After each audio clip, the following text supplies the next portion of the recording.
मैं Dheeraj Saxena, assistant professor, government law college Churu से। आज एलएलबी थर्ड ईयर के first paper Indian evidence act में प्रिविलेज्ड कम्युनिकेशंस पर चर्चा कर रहा हूँ। सामान्यतः हम ये मानते हैं और न्यायालय का भी कर्तव्य होता है कि वह प्रस्तुत वाद में सही तथ्यों के पेश करने के बारे में अनुमति दे और ऐसे साक्ष्यों को न्यायालय में परीक्षण करवाया जाए जिससे न्यायालय उस मामले में सच्चाई तक पहुंच सके और सही रूप में निर्णय जो है वह कर सके। किंतु भारतीय साक्ष्य अधिनियम में धारा 121 से लेकर 131 तक कुछ इस तरह की परिस्थितियां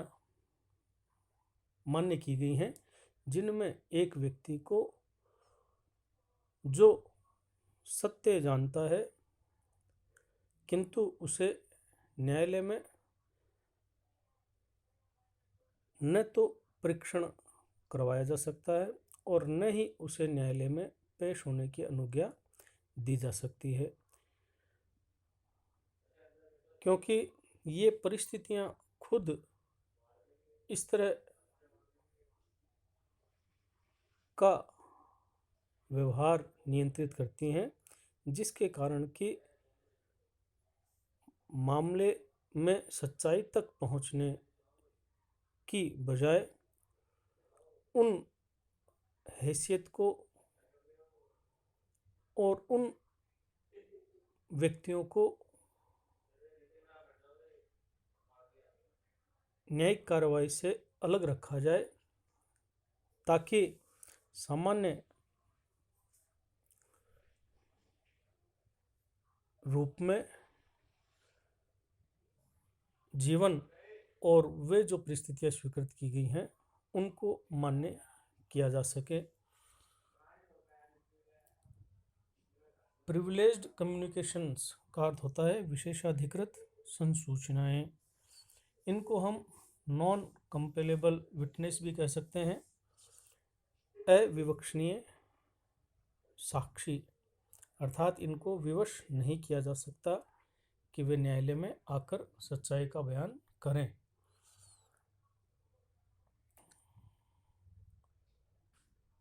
धारा 21 में यह प्रावधान किया गया है कि कोई भी न्यायाधीश या मजिस्ट्रेट जिसमें मध्यस्थ को भी मान्य किया गया है वह अपने पदीय कर्तव्य या हैसियत के अनुपालन में अपने स्वयं के आचरण या किसी बात का ज्ञान जो उसे इस हैसियत या कर्तव्य के अनुपालन में हुआ है उसको प्रकट नहीं करे।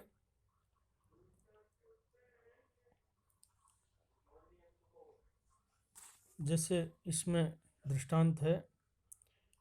क सेशंस न्यायालय के समक्ष अपने विचारण में क कहता है कि अभिसाक्ष्य मजिस्ट्रेट ख द्वारा अनुचित रूप से लिया गया था। तद विषयक प्रश्नों का उत्तर देने के लिए क को किसी वरिष्ठ न्यायालय के विशेष आदेश के सिवाय विवश नहीं किया जा सकता।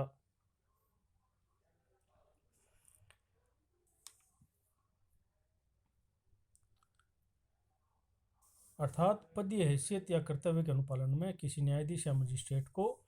उसके स्वयं के आचरण या किसी बात के ज्ञान के बारे में नहीं पूछा जा सकता, किंतु इसके भी 3 अपवाद मान्य किए गए हैं कि एक तो उच्च अधिकारिता वाला जो न्यायालय है, न्यायाधीश है, वो अगर आदेश देता है तो इस विषय पर उनसे क्वेरी की जा सकती है। साथ ही साथ न्यायालय में अन्य कोई घटना अथवा उसके सामने सामान्य दिनचर्या में कोई घटना घटित हुई हो तो उसके बारे में प्रश्न पूछे जा सकते हैं और साथ ही साथ इस प्रिविलेज का अगर वह स्वयं स्वेच्छा से त्याग कर देता है तो भी उनसे प्रश्न जो है वो पूछे जा सकते हैं। इसी कड़ी में अगर हम दूसरे तरह के अपवाद की बात करें तो धारा 122 में यह वर्णन किया गया है कि विवाहित स्थिति के दौरान पति अथवा पत्नी के द्वारा एक दूसरे को अगर कोई सूचना दी गई है तो वह जो है न तो विवश किया जा सकता है और न ही उसको अनुज्ञात किया जाएगा। अगर वह स्वयं अपनी स्वेच्छा से न्यायालय में आकर बयान देना चाहे तो भी न्यायालय उसे अनुज्ञात नहीं करेंगे। यह जो प्रिविलेज दी गई है यह इस कारण दी गई है क्योंकि विवाहित स्थिति में एक दूसरे पर विश्वास पैदा होता है और हिंदू विधि में तो आपने यहाँ तक पढ़ा है कि दोनों की परिस्थिति एक ही हो जाती है। तो जो विश्वास एक दूसरे के मध्य उत्पन्न हुआ है उसमें किसी भी तरह का खलल पैदा ना हो और दिल से वे रिश्ते निभाए जा सकें दिमाग का इस्तेमाल किए बिना। तो ऐसी परिस्थितियों को इसलिए यह छूट प्रदान की गई है क्योंकि अगर ऐसी बातों को गुप्त रखने के बजाय अगर उनको प्रकट करने के लिए अनुज्ञात कर दिया जाएगा तो जो हानि होगी वो कहीं ज़्यादा होती है और परिवार जो है एक हंसता खेलता बिखर जाएगा। इसलिए किसी भी अपराध या न्यायिक कार्रवाई को सही अंजाम तक किसी परिवार के बिखरने के आधार पर मान्य नहीं किया जा सकता। किंतु इस अवस्था में यदि हम बात करें तो विवाहित स्थिति के दौरान भी कुछ तरह के बातों के प्रकटीकरण से छूट प्रदान की गई है।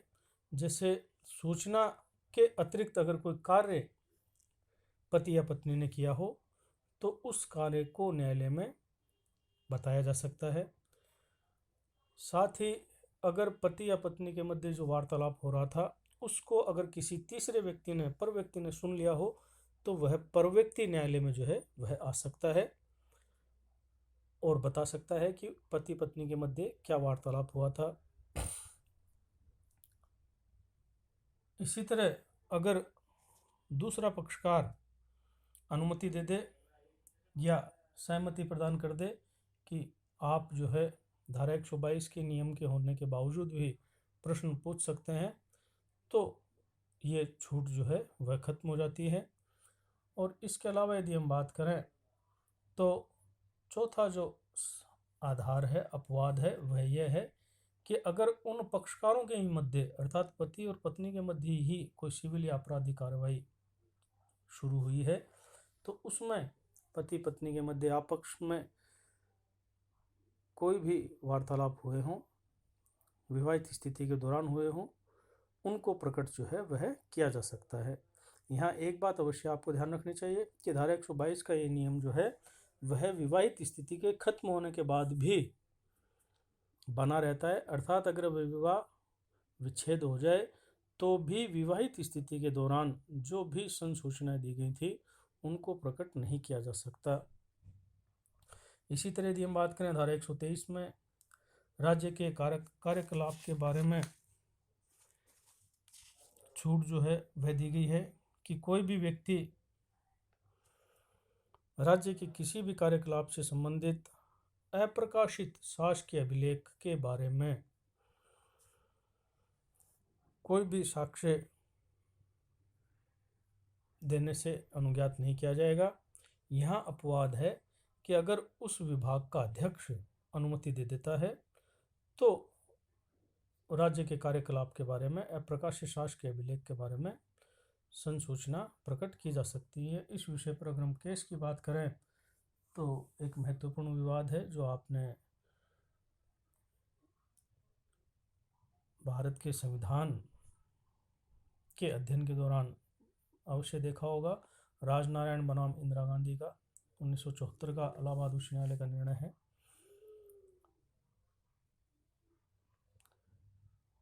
अगर हम धारा 24 का अवलोकन करें तो इसमें ये वर्णित किया गया है कि अपराध शासकीय जो संसूचनाएं हैं जो शासकीय विश्वास में प्राप्त हुई हैं तथा जिनके प्रकट करने से लोक हानि जो है, लोकहित की हानि जो है वह होने की संभावना है, तो वह व्यक्ति जो है ऐसी संसूचनाओं को साक्षी के रूप में प्रकट नहीं कर सकता। ये ऐसे कथन हैं जो सरकारी अधिकारी हैं। शासकीय संसूचना का अर्थ ये है कि जो सरकारी अधिकारी हैं और यहाँ तक कि उनके जो क्लर्क, स्टेनोग्राफर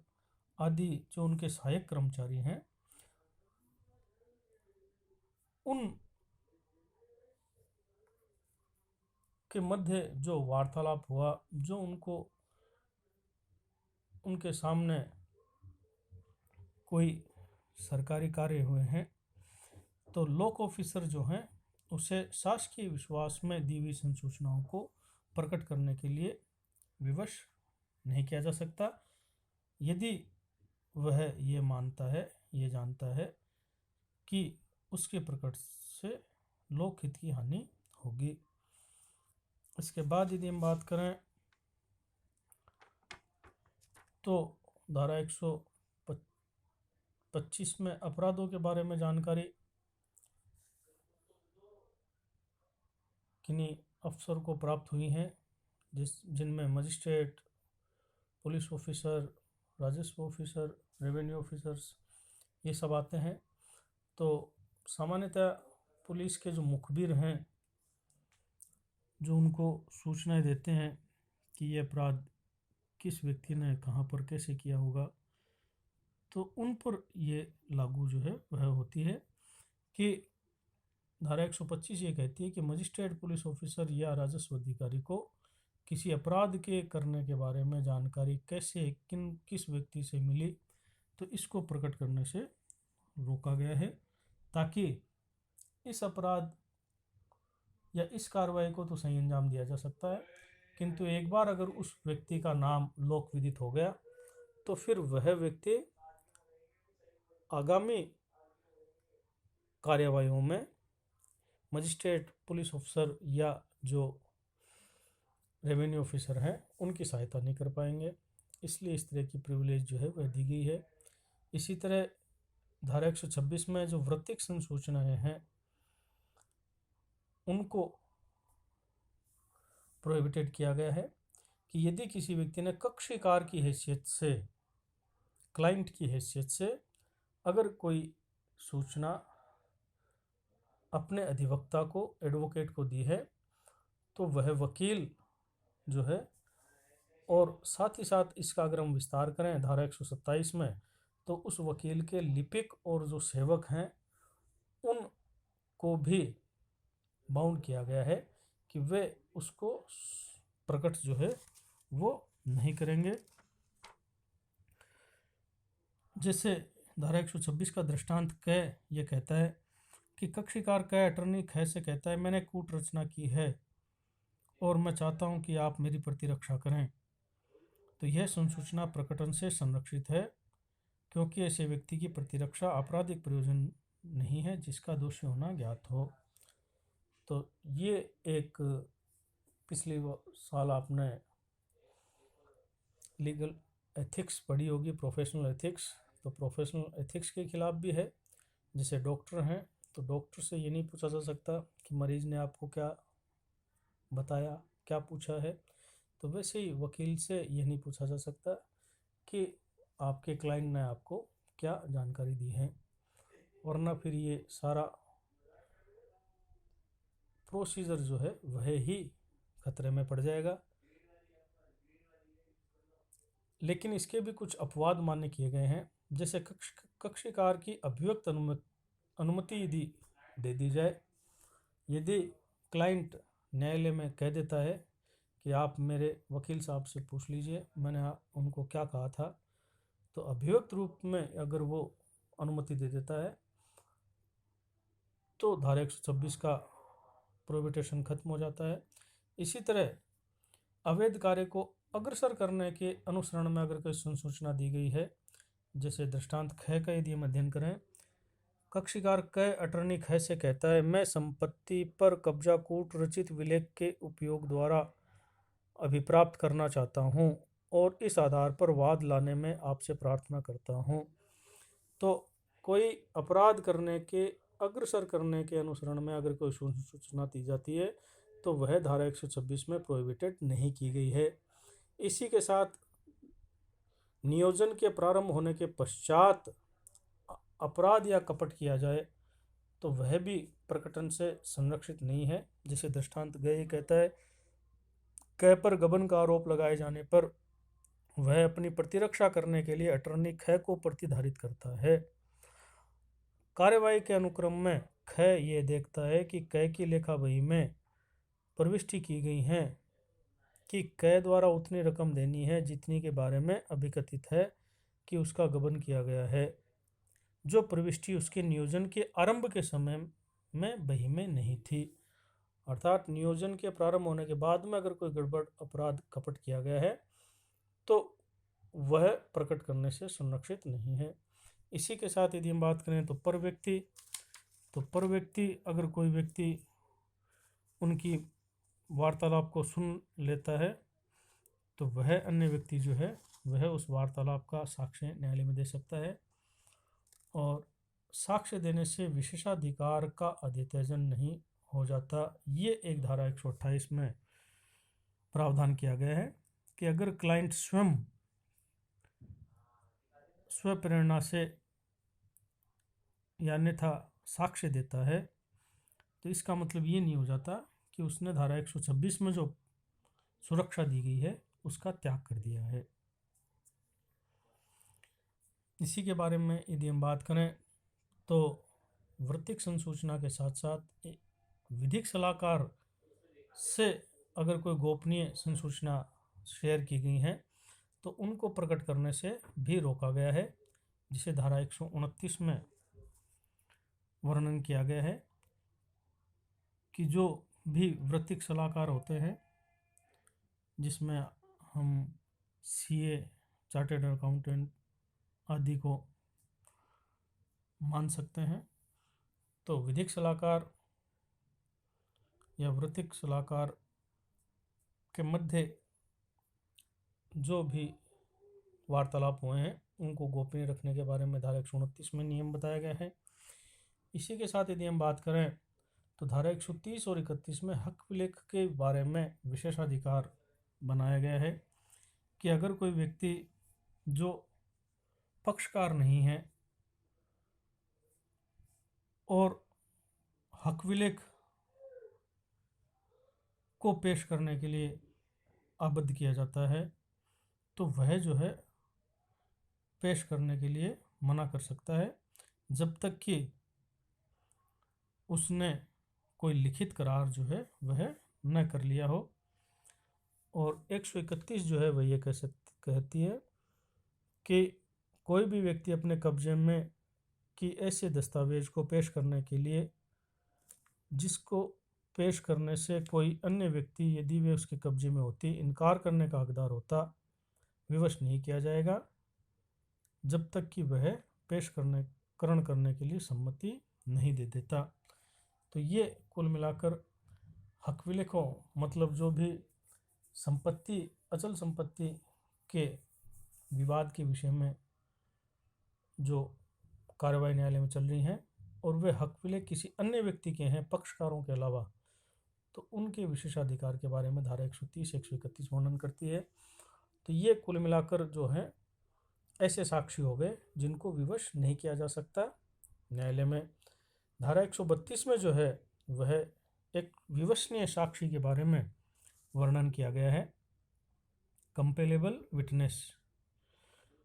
धारा 132 यह प्रावधान करती है कि कोई साक्षी किसी वाद या किसी सिविल या दंडिक कार्यवाही में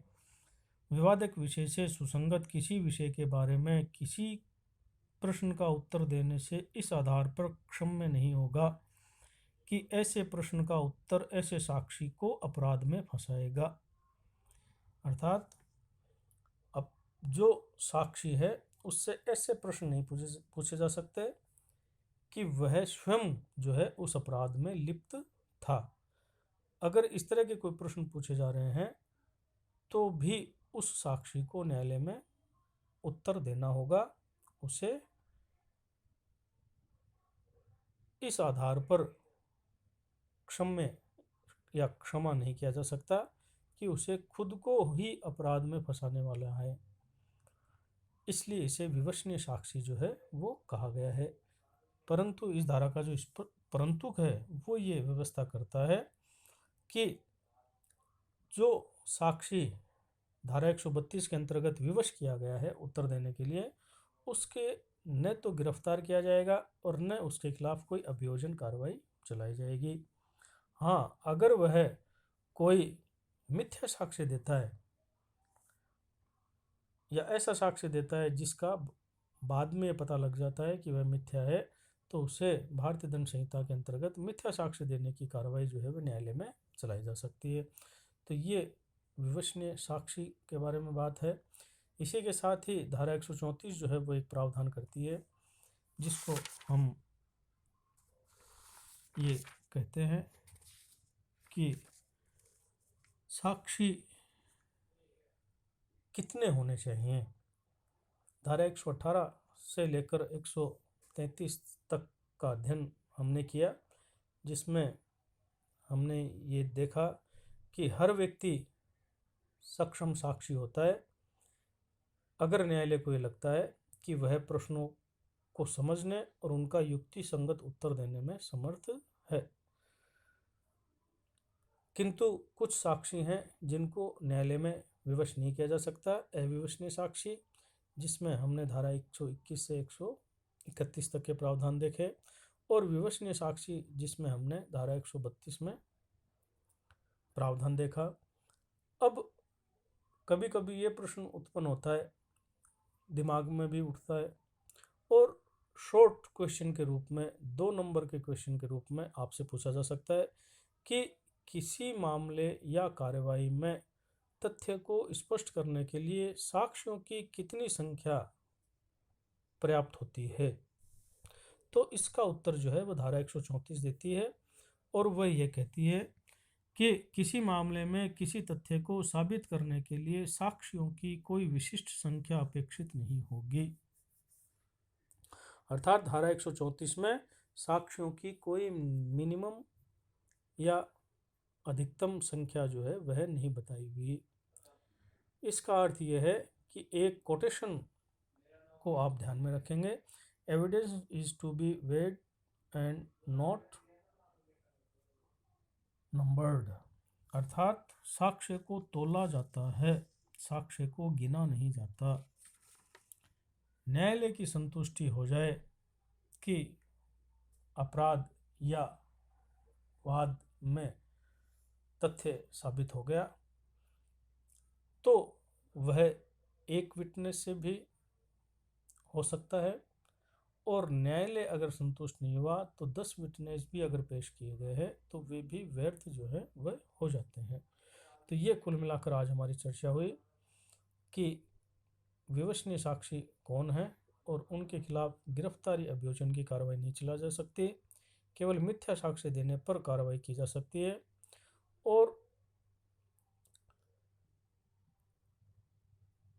हक विलेखों के बारे में विशेषाधिकार, विधिक सलाहकार से गोपनीय संसूचना, वृत्तिक संसूचनाएं, अपराधों के बारे में जानकारी मजिस्ट्रेट, पुलिस अधिकारी या रेवेन्यू अधिकारी को कहाँ से मिली, शासकीय संसूचनाएं जो शासकीय विश्वास में प्राप्त हुई हैं और जिनके प्रकट करने से लोक हानि होगी, राज्य के कार्यकलाप के बारे में, अप्रकाशित शासकीय अभिलेख के बारे में कोई भी जानकारी है, और विवाहित स्थिति के दौरान जो भी पति या पत्नी ने एक दूसरे को संसूचनाएं दी हैं, और साथ ही न्यायाधीश या मजिस्ट्रेट जो पदीय हैसियत या कर्तव्य के अनुपालन में कोई भी ज्ञान अर्जित करते हैं या स्वयं के आचरण के बारे में साक्ष्य देने से विवश नहीं किया जा सकते, उनको प्रिविलेज्ड कम्युनिकेशंस कहा गया है। अगले वीडियो में हम भारतीय साक्ष्य अधिनियम के अन्य प्रावधानों पर चर्चा करेंगे। धन्यवाद।